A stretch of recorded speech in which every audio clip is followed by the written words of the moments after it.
Enquanto as crianças estão saindo, né? Já saíram.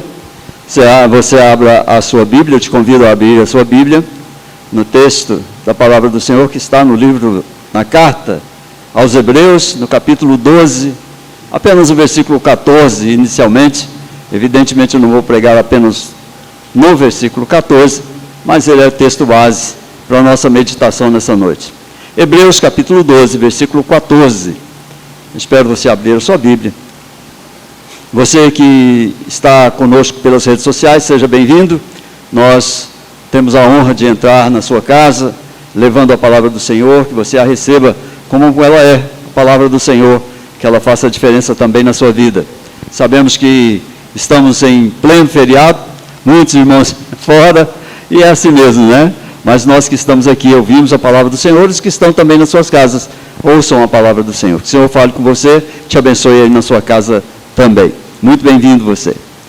Então, Hebreus capítulo 12, versículo 14, a palavra do Senhor diz o seguinte: segui a paz com todos e a santificação, sem a qual ninguém verá o Senhor. É algo tremendo para quem conhece a palavra do Senhor, para quem conhece a Bíblia, para quem já leu e estudou a palavra do Senhor. Esse é um dos textos que nos fazem tremer. Porque nós presbiterianos cremos firmemente que nós temos a nossa salvação, não é tão somente pela graça do Senhor, e isso é verdade, e que não podemos fazer, e nem temos capacidade alguma de fazer alguma coisa que nos leve à salvação final, a viver a nossa eternidade com o Senhor. Isso é verdade.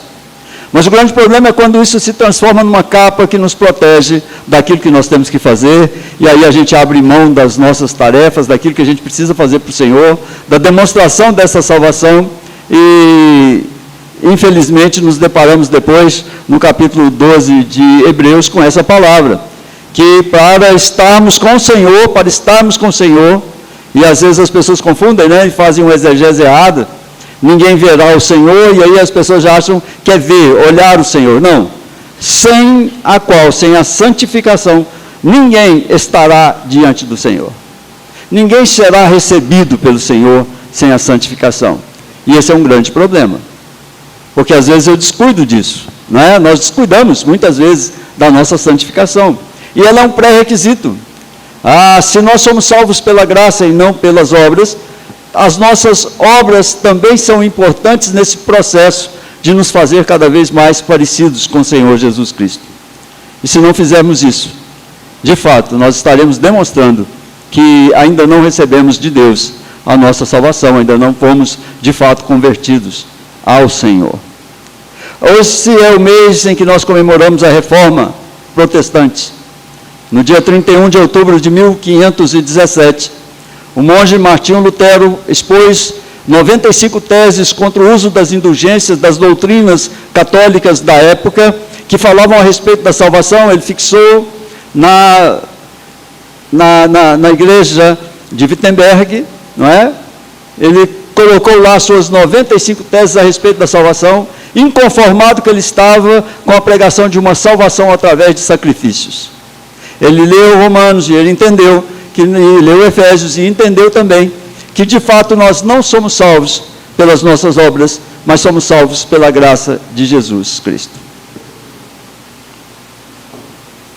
Hoje eu quero tratar com os irmãos sobre os desdobramentos da reforma, onde nós temos 5 pilares, da reforma, e eu não sei se você conhece os 5 pilares da reforma: só a Escritura, só a fé, só a graça, somente Cristo e glória somente a Deus, que nós fixamos desde o ano passado, né? Já fizemos e temos aí fixado todas essas solas, ou somente, todos esses somente, não é, que foram ditados pela Reforma Protestante. E nós adotamos isso como a interpretação da nossa salvação, e nós chamamos também, como interpretação dessa salvação, os 5 pontos que nós chamamos os 5 pontos do calvinismo. E a santificação é o processo que realmente expressa a eleição dos salvos. Nós precisamos entender que a santificação é um processo que realmente expressa essa eleição dos salvos. O eleito tem o dever, tem que se preparar para dar passos para a sua santificação sem a qual ele não estará diante do Senhor. E esses pontos definem a fé daqueles que Cristo realmente salvou, como a depravação total, que ensina que o indivíduo foi totalmente contaminado, a eleição incondicional, que ensina que Deus nos escolheu antes da fundação do mundo, a expiação limitada, que nos mostra o Cristo determinado a entregar a sua vida somente pelos eleitos de Deus, a graça irresistível, que nos prova que o chamado do Espírito Santo aos eleitos é eficaz e é irresistível, e a perseverança dos santos, ou dos crentes, que ensina que o crente perseverará até o final, com a garantia do apoio do Espírito Santo, da função do Espírito Santo na sua vida. No texto de hoje nós não encontramos uma sugestão. Não há aqui qualquer sugestão, aqui eu e você façamos alguma coisa. Mas aqui há uma ordem. E uma ordem com uma grave advertência de exclusão, a mais grave depois do Éden. Não, se você torar toda a Bíblia depois do Éden, depois do pecado, depois da salvação, depois da promessa de salvação, você não vai encontrar nenhuma advertência que seja tão grave quanto essa. Porque há advertência sim, com momentos de solidão, com momentos de problemas, com momentos de invasão, de cativeiro, mas não há essa promessa ou essa ameaça, né, que Deus de fato traz para nós, com essa advertência que Deus traz para nós de exclusão. Ou seja, se você não se santificar, não verás a Deus. Se você não participar desse processo ativamente, se você não mudar o seu caráter através da conversão, você jamais verá a Deus. E aí você perdeu todo o seu tempo, frequentando igreja, dando dízimo, fazendo ofertas, lutando, participando de eventos. Você perdeu todo o seu tempo, porque você, de fato, não se converteu, porque você não passa pelo processo de santificação. É evidente que ninguém jamais verá a Deus. E nós precisamos entender isso. Aqui, o escritor da carta aos Hebreus não está falando que a gente vai ser impedido de ver a Deus. Não, nós vamos ser impedidos de chegar até Ele, caso a gente não participe desse processo de santificação. Ninguém poderá estar na presença do eterno Deus. Há para o salvo aqui um questionamento a respeito da sua própria eleição. Aquele que não se santifica, aquele que não muda o seu caráter, precisa questionar se realmente, de fato, ele se converteu. Porque é um processo pelo qual ele deve passar, ele precisa passar. Não há outra opção para ele. Se Efésios capítulo 2 nos diz que nós somos salvos pela graça, não pelas obras, que isso não vem de nós, é dom de Deus, mediante a fé. Tiago nos diz que a fé sem obras é morta. E nenhum deles não estão dizendo coisas diferentes.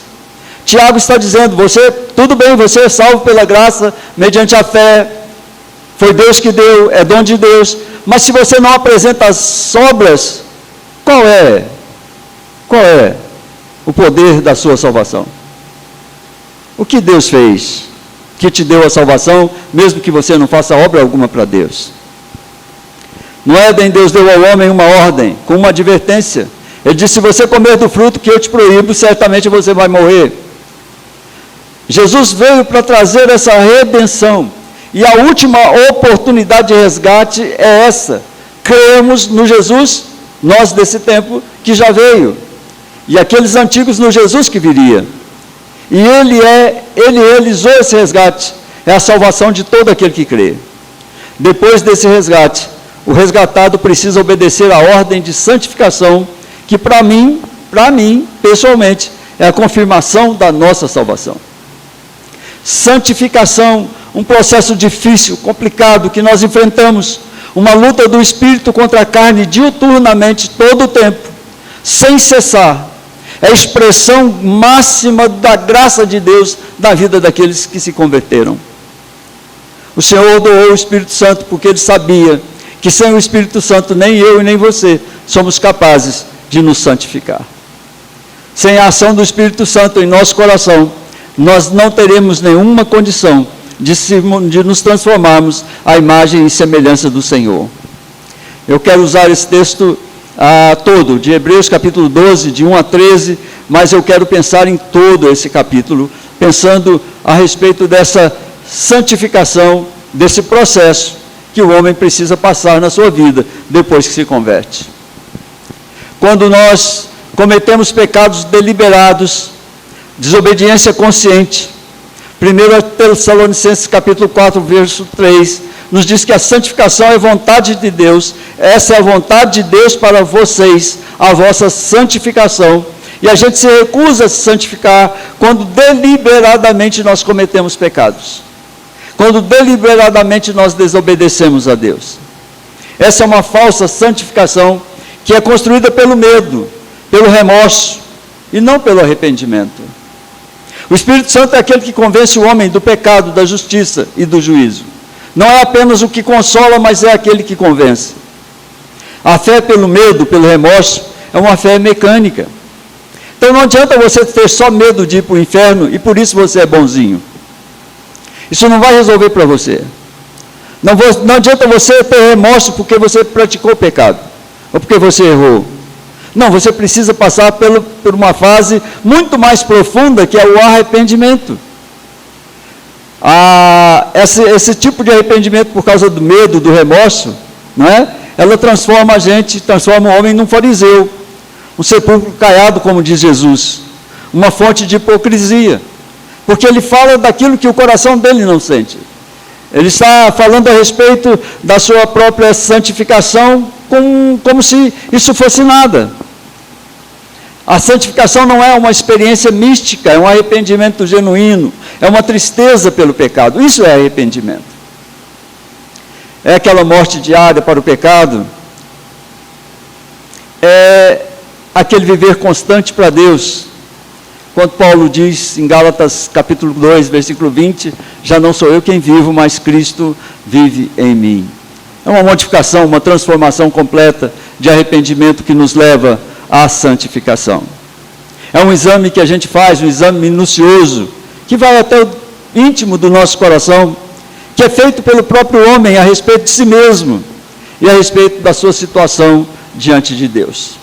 É uma rendição total, porque para Deus é tudo ou nada. O grande problema é que a gente acha que com mais ou menos a gente chega até Ele, e não chega. Ou é tudo, ou é nada. Ou você entrega a sua vida para Deus e vive de acordo com essa opção que você fez, com a chamada interna do seu coração que o Espírito Santo fez, com tudo, ou então com nada, e você estará distante do Senhor. Salvação sem santificação, isso não será possível. Por isso que o Espírito Santo nos ajuda. O céu sem santidade não é possível alcançar, porque no céu nada de impuro estará presente. O prêmio sem a dureza da corrida também não é possível. O prêmio é de quem se esforça. A coroa sem a cruz, o próprio Jesus disse: quem quiser seguir-me, tome a sua cruz e me siga. Então a jornada da santificação não é um caminho fácil, não é confortável. É um caminho estreito, é um caminho apertado, é um caminho íngreme, é um caminho às vezes solitário. Mateus capítulo 7, versículo 13 e 14 diz assim: entrai pela porta estreita, largo é a porta, espaçoso o caminho que conduz à perdição, e são muitos os que entram por ela, porque estreita é a porta, e apertado o caminho que conduz para a vida, e são poucos que acertam com ela. O mundo está optando por uma santificação muito superficial. O homem está vivendo dentro da igreja, proclamando a sua fé, expiando os seus pecados, sem viver uma santificação pessoal. Lá fora, ele é tudo diferente daquilo que ele se coloca na presença de Deus. Uma vida equilibrada entre o santo e o profano, essa é a vontade do homem. Mas a Bíblia diz que não há meio termo nas Escrituras. Quando nós olhamos a carta de Apocalipse, capítulo 3, versículo 15 e 16, uma carta que o Espírito Santo dita, o que Jesus dita a João, ele diz à igreja de Laodiceia: conheço as tuas obras, que nem és frio nem quente. Quem dera fosses frio ou quente, assim porque és morno, e nem é quente ou frio, estou a ponto de vomitar-te da minha boca. E eu fico pensando sobre como é que nós estamos levando a nossa vida. Como é que você, querido, está levando a sua vida? Como é que você está enfrentando as lutas diárias da sua vida? Como é que você está olhando para o seu processo de caminhada? Se você está envelhecendo, eu estou envelhecendo. Nós estamos caminhando, nós estamos indo e como é que nós estamos tratando o nosso relacionamento com Deus. Estamos tratando de maneira fria, de maneira distante, de maneira morna, pensando que a gente pode enganar a Deus, ou nós estamos levando firmemente, entendendo que nós precisamos nos voltar para Ele, nós precisamos nos entregar a Ele, nós precisamos ter uma experiência real e verdadeira com o Senhor, porque só isso vai garantir a nossa entrada no céu. 1 Coríntios capítulo 9, versículo 25 diz assim: todo atleta em tudo se domina, aqueles para alcançar uma coroa corruptível, nós, porém, a incorruptível. Paulo diz que esmurra o seu corpo, não desfere golpes no ar. Ele está buscando, certamente, a santificação em todos os momentos. Santificação requer, pelo menos, 3 coisas, e você precisa estar atento. Você precisa ter método, você precisa ter disciplina, e você precisa ter perseverança. São hábitos que levam a uma santificação completa. Você precisa orar fervorosamente, constantemente. Você precisa estudar diligentemente a palavra de Deus. Você precisa jejuar regularmente, se você puder. Você precisa participar da Santa Ceia. Você precisa participar da comunhão dos santos. E esses são meios de graça, que ativam, que modelam, que buscam, que procuram o nosso temor a Deus, que fortalecem a nossa fé, e que formam um escudo contra o pecado. Aquele que não ora, aquele que não constantemente está orando, aquele que não tem uma oração fervorosa, aquele que não se dirige à palavra de Deus para estudá-la, que não participa de ceia, que não tem comunhão com os santos, dificilmente ele vai conseguir estar diante de Deus, porque esses são os meios que Deus está usando para atingir o seu povo, para tratar o seu povo, para dar ao seu povo uma oportunidade de santificação, que são extremamente necessários para nós. Então, como é que a gente interpreta esse texto de Hebreus, capítulo 12, do versículo de 1 a 13? Lembre-se que eu usei o 14 como final. Em primeiro lugar, no versículo 1 e versículo 2, a palavra de Deus nos diz o seguinte: portanto também nós, visto que temos a rodear-nos tão grande nuvem de testemunhas, desembaraçando-nos de todo o peso e do pecado que tenazmente nos assedia, corramos com perseverança a carreira que nos está proposta, olhando firmemente para o autor e consumador da fé, Jesus, o qual em troca da alegria que lhe estava proposta, suportou a cruz, não fazendo caso da ignomínia, e está assentado à destra do trono de Deus. Na vida cristã, queridos, nós temos uma meta. A vida cristã é uma reta, nós temos uma meta, é uma carreira com uma rota designada por Deus à nossa frente. O cristão não é um vagabundo desinteressado pelas ruelas da vida. O cristão é um viajante que percorre a estrada principal. Ele não é um turista que retorna ao ponto de partida, ele é um peregrino que está sempre em caminho. Charles Spurgeon diz isso. A meta é o próprio Cristo. A meta é a presença de Cristo. A meta é a semelhança de Cristo. A vida do cristão marcha de um ponto determinado. Seria bom que no final de cada dia a gente perguntasse: quanto eu progredi nesse caminho de santificação? Seria bom se a gente pudesse, a cada entardecer, a cada vez que a gente olhasse o sol se pondo, e a gente pensasse na beleza do pôr do sol, a gente pudesse voltar ao meio-dia, ao calorão do meio-dia, das 3 da tarde, à parte da manhã, e pensarmos assim: será que eu andei? Será que eu saí do lugar? Será que eu cresci hoje no conhecimento do Senhor? Porque é isso que vale a pena. No final é isso que vai determinar a sua vida. Porque a sua meta é o Cristo. A sua meta é a presença de Cristo e Ele com você. A sua meta é a sua semelhança com Jesus. E há na vida cristã uma inspiração. A inspiração da vida cristã é isso que o capítulo 12, versículo 1 diz: nós temos uma nuvem de testemunhas. As testemunhas são aqueles que já morreram em Cristo, são aqueles que nos deram essa palavra, que nos deram a Escritura, são aqueles que viveram a presença de Deus, são aqueles que erraram e acertaram na vida, são aqueles que buscaram e alcançaram a presença de Deus, são aqueles que alcançaram a sua meta, são aqueles que viveram e morreram antes de nós. São uma nuvem de testemunhas. Se você procurar dentro da Bíblia, você vai ter grandes exemplos para você inspirar a sua vida. Você vai encontrar pessoas que acertaram e que erraram, porque a Bíblia não esconde os defeitos dos homens. Mas você vai encontrar desafios que eles viveram e que você está vivendo, para que você possa acertar o seu compasso, para que você possa acertar o seu passo em direção a Jesus. É como se nós estivéssemos correndo num estádio lotado de gente. Como se nós estivéssemos em um estádio coberto, lotado, sem espaço para mais nada, de pessoas olhando para nós na nossa caminhada cristã.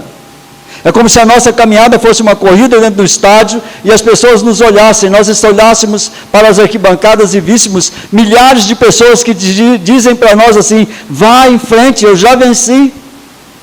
Essas pessoas já vieram, já venceram. E aí você tem exemplos que não acabam mais dentro da palavra de Deus, de pessoas que viveram, passaram por processos dolorosos, difíceis, complicados, assim como nós, mas eles venceram, e eles estão como se fosse num estádio, olhando a nossa marcha, o nosso progresso diante de Jesus. Quando a gente acelera a marcha, a multidão olha, a multidão que nos observa são aqueles que já ganharam a coroa da vida. A vida do cristão, segundo a palavra de Deus, é uma vida que está perante o olhar dos heróis da fé, que já viveram, que já sofreram, que já morreram nas suas épocas. Tantos vencedores estão nos olhando. Como a gente vai tropeçar? Como é que a gente vai desistir da nossa caminhada? Na vida cristã nós temos uma presença, é alguém que vai conosco, é o próprio Cristo que vai conosco, é Jesus. Ele é o nosso tempo, Ele é ao mesmo tempo a nossa meta, Ele é o nosso companheiro de rota, é aquele com quem nós vamos nos encontrar, mas é também aquele que nos acompanha em tudo. É interessante pensar na nossa vida cristã assim. E a maravilha da vida cristã é que nós partimos rodeados de santos, esquecidos de tudo que não seja a glória da chegada, na companhia constante daquele que já fez a viagem, daqueles que já alcançaram a meta, e daquele que nos espera para dar as boas-vindas quando nós chegarmos ao final. Ele está dizendo: olhem para Jesus. Vocês têm dificuldades, é isso que o apóstolo está dizendo. Ele está dizendo: eu sei que vocês têm dificuldades, mas olhem para os outros que já foram, olhem para aqueles que já passaram por tudo que vocês estão passando, e caminhem, sejam fortes, não desanimem. Vocês têm milhares de pessoas que passaram por coisas ainda mais difíceis, é o que ele vai dizer a seguir. Porque em segundo lugar, quando nós olhamos para o versículo 3, versículo 4, a gente entende que não há opção de desânimo na vida autêntica de um cristão. Não há opção de desânimo na vida cristã autêntica. Você não pode desanimar, você não pode parar. Ele diz o seguinte: considerai, pois, atentamente aquele que suportou tamanha oposição dos pecadores contra si mesmo, para que vocês não se fatiguem, para que vocês não desmaiem em vossa alma. Na vossa luta contra o pecado ainda não resististes até o sangue. Até agora vocês ainda não chegaram ao sangue. Para que vocês não se fatiguem, para que vocês não desmaiem em vossa alma, para que vocês não parem no meio do caminho, para que vocês não desistam antes do tempo, para que vocês não parem. Vocês precisam olhar para o Santo, para Jesus, precisam olhar para o que Ele fez, precisam olhar para a sua vida atentamente. O cristão precisa conhecer o Cristo a quem ele serve, e de maneira exaustiva. Ele precisa conhecer a vida dele, precisa conhecer o sacrifício que ele fez, precisa conhecer tudo que ele abandonou nos céus, tudo aquilo que ele deixou por amor a pecadores como eu e você, para que você não desmaie, para que você não desanime diante dos sacrifícios, das dificuldades. Segundo Spurgeon, esses termos Aristóteles aplicava ao atleta que desaba em terra, ofegante pelo esforço.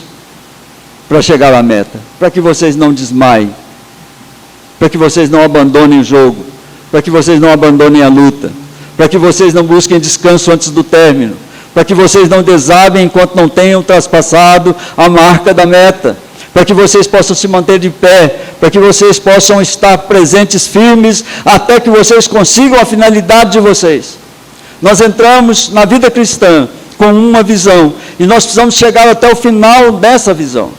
Se nós olhamos para Cristo ressuscitado, para o Cristo glorioso, e a nossa meta, a meta cristã é chegar até Cristo, é viver com Cristo, é estar presente com Ele, nós precisamos não desanimar no meio do caminho.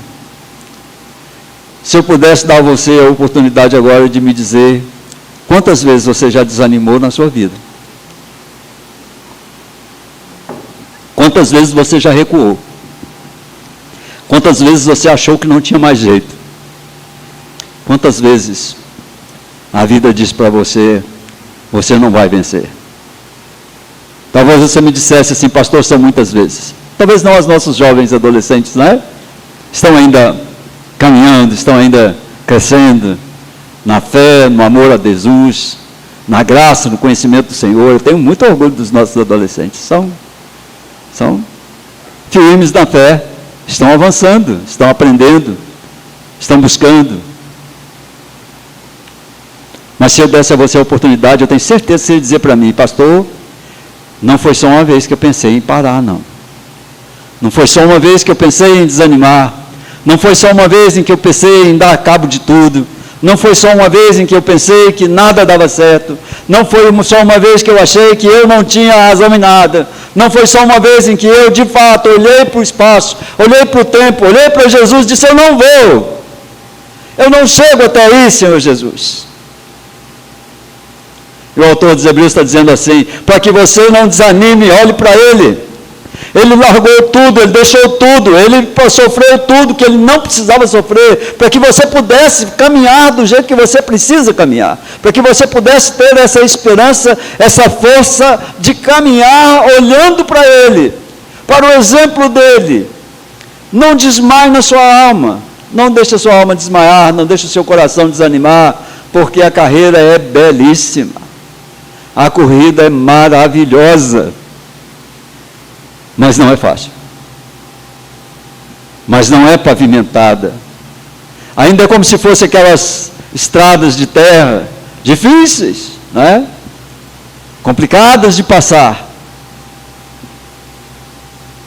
Mas que ao final tem lá todos os benefícios de uma fonte de água, de um oásis que nos espera, de esperança, de amor, de graça. O que ele está dizendo é não abandone a luta, não busque descanso antes do término, não desabe até que você tenha terminado a sua carreira, mantenha-se de pé até que você finalmente consiga chegar. Ele usa dois argumentos. Para nós a luta do cristianismo ainda não chegou ao sangue ou à morte, diz ele. Olhando e fazendo uma exegese desse texto, você vai chegar a uma figura de linguagem que nos remete aos chefes macabeus, que eles exigiam que seus comandados lutassem até a morte. Quando a gente pensa nos mártires do passado, que entregaram suas vidas pela confissão de fé, nós vemos que nós, de hoje, estamos muito longe dessa perseverança, dessa santificação que nós precisamos ter. Santificação é quando alguém chega para você e você está vencendo, e você já venceu. E a pessoa pode dizer ou Jesus ou a morte, e você diz para ele Jesus. Como essa nuvem de testemunha fez. Se eu tiver que morrer, não tem problema, desde que eu não perca o meu Jesus. A luta nossa ainda não chegou nesse ponto. Nós ainda vivemos confortavelmente, bem sentados, com ar-condicionado. Ainda vivemos num tempo em que a gente pode falar de Jesus. Em alguns lugares já não há mais essa possibilidade. Em alguns lugares as pessoas, quando confessam a Jesus, entregam a sua vida. Porque não há mais, né? Me lembro quando a Marta trouxe para nós todos aqueles slides da igreja perseguida, as igrejas em lugares difíceis. E aqueles irmãos entregando a sua vida por amor a Jesus. Agora a gente às vezes entrega a nossa vida, a gente não entrega a vida, a gente não entrega nenhuma vontade por amor a Jesus. E nós precisamos rever essa nossa luta. Também ele compara aqui aquele que sofre pela fé com os sofrimentos que Jesus suportou.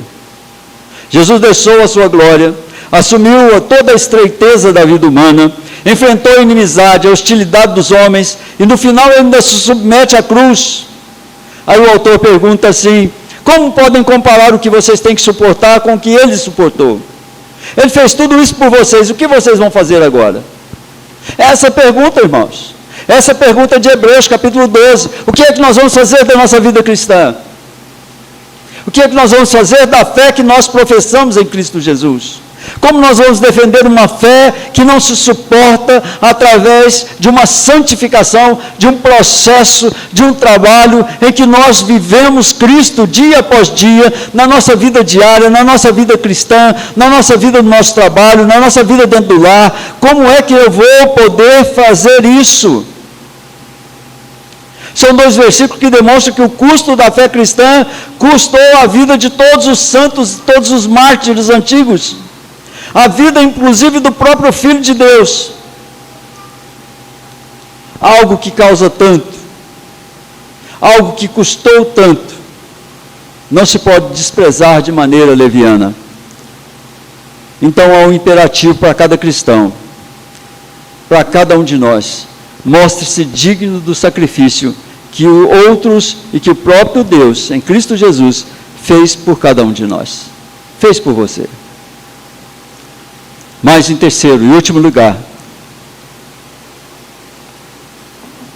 do versículo 5 ao versículo 13, a palavra de Deus diz assim: e estáis esquecidos da exortação que como a filhos discorre convosco. Filho meu, não menosprezes a correção que vem do Senhor, nem desmais quando por eles és reprovado. Porque o Senhor corrige a quem ama e açoita todo filho a quem recebe. É para a disciplina que perseverais, Deus vos trata como filhos. Pois que filho há que o pai não corrige? Mas se estáis sem correção de que todos se têm se tornado participantes, logo sois bastardos e não filhos. Além disso, tínhamos os nossos pais segundo a carne, que nos corrigiam, e os respeitávamos. Não havemos de estar em muito maior submissão ao Pai espiritual e então viveremos? Pois eles nos corrigiam por pouco tempo, segundo melhor lhes parecia. Deus, porém, nos disciplina para aproveitamento, a fim de sermos participantes da sua santidade. Toda disciplina, com efeito, no momento, não parece ser motivo de alegria, mas de tristeza. Ao depois, entretanto, produz fruto pacífico aos que têm sido por ela exercitados, frutos de justiça. Por isso, restabelecei as mãos descaídas e os joelhos trôpegos, fazei caminhos retos para os pés, para que não se extravie o que é manco, antes seja curado. Terceiro lugar e último, olhando para essas implicações daquilo que nós confessamos como reforma protestante, da nossa salvação única e exclusivamente pela graça de Deus mediante a fé, algo que veio de Deus, não de mim nem de você, que não custou o seu sacrifício nem o meu, nem custa hoje o meu sacrifício e o seu. Quais as implicações que nós temos dessa salvação pela graça, com a santificação exigida por Deus, sem a qual ninguém estará diante do Senhor? Por que Deus coloca tantas coisas assim? Se Ele nos salva pela graça, por que Ele exige de mim um processo de santificação? Por que eu preciso me santificar?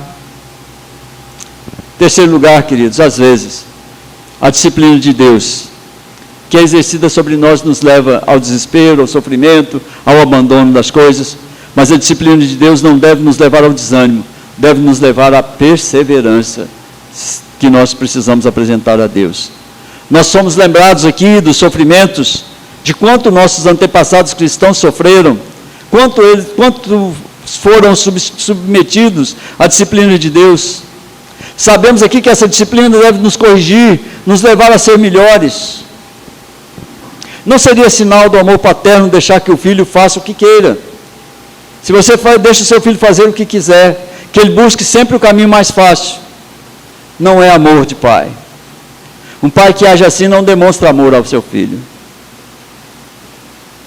Nós nos submetemos à autoridade dos nossos pais terrestres. Mas nós chegamos aos anos de maturidade. Nós devemos nos submeter à disciplina de Deus, a quem nós devemos as nossas almas. Um Deus que é sábio, um Deus que na sua sabedoria busca o que é melhor para nós. O autor diz que nós devemos considerar todas as provas da vida como uma disciplina de Deus. E as disciplinas de Deus não são para que desanimemos, mas para que a gente alcance o coração sábio. Ele diz que a gente deve considerar todas as provas como essa disciplina de Deus, que a gente não deve considerar que são para nosso dano, para o nosso prejuízo, mas para o nosso bem. Aqui o autor cita Provérbios capítulo 3, versículo 11 e 12, que diz: filho meu, não rejeites a disciplina do Senhor, nem te enfades da sua repreensão, porque o Senhor repreende a quem ama, assim como o pai ao filho, a quem quer bem. Querido, você não trata o seu filho e não o deixa fazer tudo. Você o repreende, se você o ama.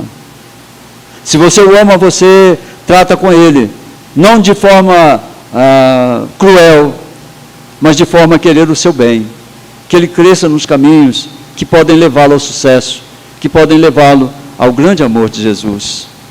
O crente pode receber a disciplina de Deus de alguns modos.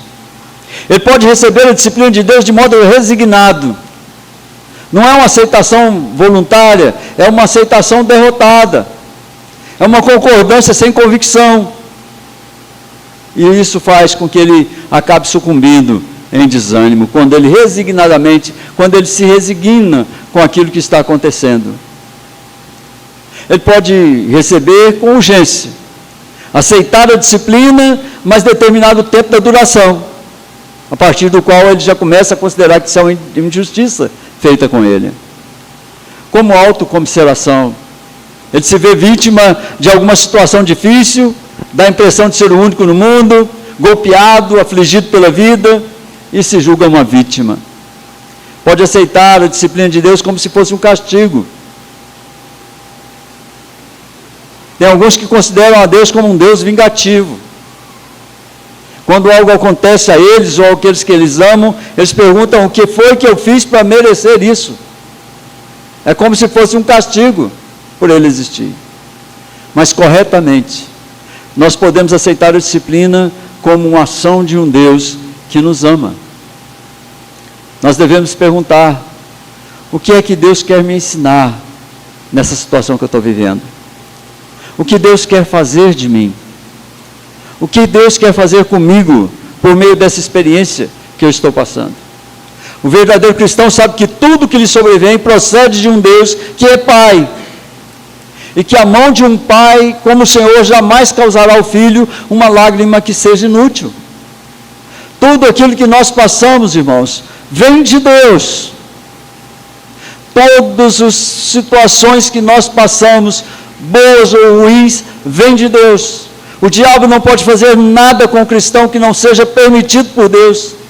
Não pense que alguma coisa que você está passando é algo que vem do maligno, porque o maligno não pode fazer nada que Deus não permita. Ele mesmo está entregue nas mãos de Deus, ele está preso nas mãos de Deus, ele não tem poder sobre a sua vida. Não diga que você não pode se santificar, que você não pode fazer, porque isso é uma maldição que chegou para você. Não existe isso para aquele que crê em Cristo Jesus.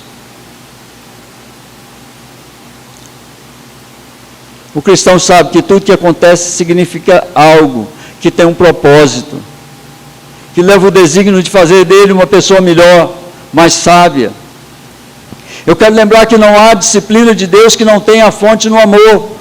Deus é amor, a fonte de todo amor é o Senhor, e tudo que nos acontece de difícil, de complicado, tem também base nesse amor de Deus, que ou aplica voluntariamente em nós aquilo, a disciplina que nós precisamos, ou deixa que ela seja aplicada por intermédio das outras situações que nós vivemos. Mas tudo está nas mãos do Senhor. A sua vida, os problemas que você já passou, que você passa, ou que está passando, nunca saíram das mãos de Deus. Ele nunca largou as rédeas das nossas vidas. Ele nunca vai largar as rédeas das nossas vidas.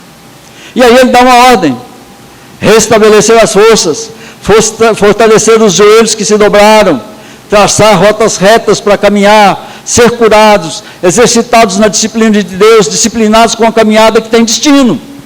A nossa caminhada tem um destino, destino final, receber a coroa da graça da vida, aquela que está reservada para quando nós chegarmos no final. É esse esforço que Deus diz, e que Deus chama, e que o autor chama de santificação, sem a qual ninguém estará diante de Deus. Pense nisso. Durante os momentos das suas dificuldades, quando você lutar com as coisas, pense nisso. Pense que todos os santos que já estão com Deus, o próprio Senhor Jesus que está nas alturas, autor e consumador da nossa fé, está olhando para a nossa vida, dia após dia. Aliás, uma das promessas de Jesus é que Ele nunca nos deixou, que Ele está conosco todos os dias, estará até a consumação de todas as coisas. Pense que o Senhor ama você. O Senhor ama você porque Ele te salvou, querido. O amor de Deus é tão grande por você, que Ele entregou o seu Filho naquela cruz. Mas Ele não entregou aquele Filho para que você viva do jeito que você quer. Ele não entregou o Jesus naquela cruz, o seu Filho amado, unigênito de Deus, para que você viva da forma que você achar melhor. Ele entregou para que você viva em santidade, para que você busque santificar a sua vida, para que você busque o caminho que o Senhor traçou para você. Se você hoje está no caminho errado, olhe para o lado, olhe para frente, olhe para Jesus, peça ajuda a Ele, que Ele te mostre por onde você deve caminhar, que Ele te mostre a rota, que Ele trace o seu destino, que Ele seja a bússola que te guia, que Ele possa trazer para você uma resposta às suas indagações mais íntimas. Senhor, por que eu vivo? Por que é isso? Por que eu estou passando isso? Senhor, olhe para mim, eu não mereço. Ele vai dizer em frente, siga em frente. A resposta vem do Senhor. Acalme o seu coração, apacente seu coração. Não se desespere, não pare, não deixe de lutar. Se a estrada é difícil, arrume um modo de atravessar essa estrada, mas vá em frente. Não deixe da mão de Jesus, não solte da mão de Jesus, senão você não chega.